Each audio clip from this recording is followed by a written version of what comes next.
দেখুন আজকে একটা নতুন ধরনের রেসিপি, মানে রেসিপি নয়, আমি রান্না করব না, পদ্ধতিটা আপনাকে দেখাচ্ছি। এটা বাঁধাকপি নিয়ে নিয়েছি আমি, বাঁধাকপির শুকনো পাতাগুলো ছাড়িয়ে নিলাম। দেখুন এখন বাঁধাকপি খুব সস্তা, তো এখন এই চৈত্র বৈশাখ মাসে বাঁধাকপি খেতে ভালো লাগে না কারো, ওই জন্য বাঁধাকপি এখন কি করব, আমি বাঁধাকপিটাকে শুকনো করে রেখে দেবো। তো তার জন্য দেখুন বাঁধাকপিটা ছাড়িয়ে নিয়েছি আমি, ছোট একটা বাঁধাকপি। এখন বাঁধাকপি ভালো লাগে না তরকারি রান্না করে খেতে, তার জন্য আমি শুকনো করে রেখে দিচ্ছি। তো দেখুন আমি দুটো ভাগ করে নিয়েছি, এটা আমি কেটে নিচ্ছি।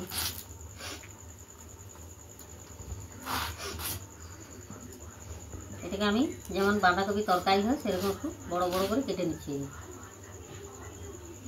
তো বাঁধাকপিটা শুকনো করে রেখে দিলে যখন বাঁধাকপি পাওয়া যাবে না, বাঁধাকপি যখন দাম বেশি হয়ে যায়, তখন এটা কি হয়, এটা শুকনোটা একটু গরম জলে ভিজিয়ে জলটাকে ভালো করে ফেলে আলুর সঙ্গে তরকারি করে খাওয়া যায়।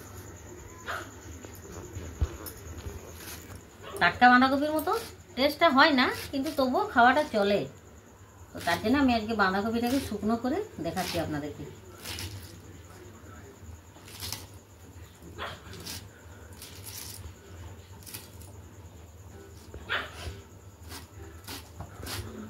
দেখুন আমি কেটে নিয়েছি, আমি এটাকে একটু জলে ধুয়ে নেব। আমি এটা জলে ধুয়ে নেবো একটু।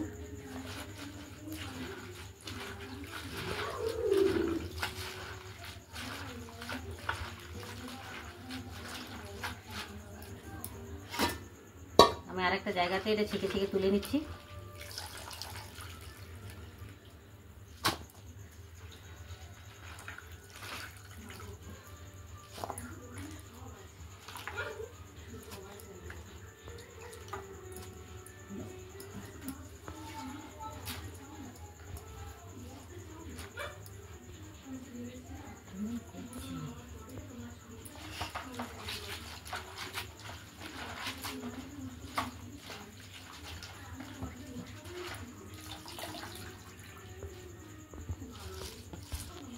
ধোয়া হয়ে গেছে, দেখুন আমি এটার সঙ্গে দিয়ে দেবো একটু হলুদ। যেহেতু এটা আমি রেখে দেবো তার জন্য একটু বেশি করে হলুদ দিচ্ছি, আর দিয়ে দিচ্ছি নুন।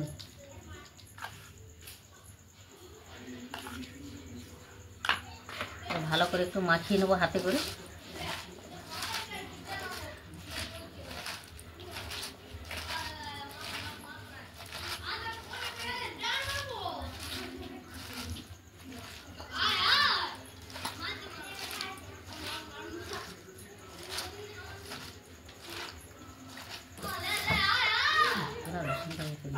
তো দেখুন মাখানো হয়ে গেছে আমার। আমি তারপরে নিয়ে নিচ্ছি দেখুন একটা তারের জালটি, এই যে।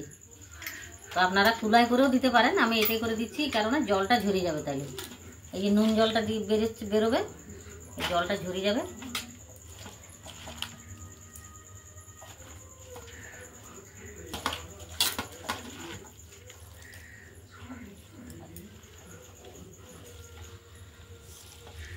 আমি এটা শুকনো করে আপনাদেরকে দেখাচ্ছি, এটা দুদিন শুকনো করব।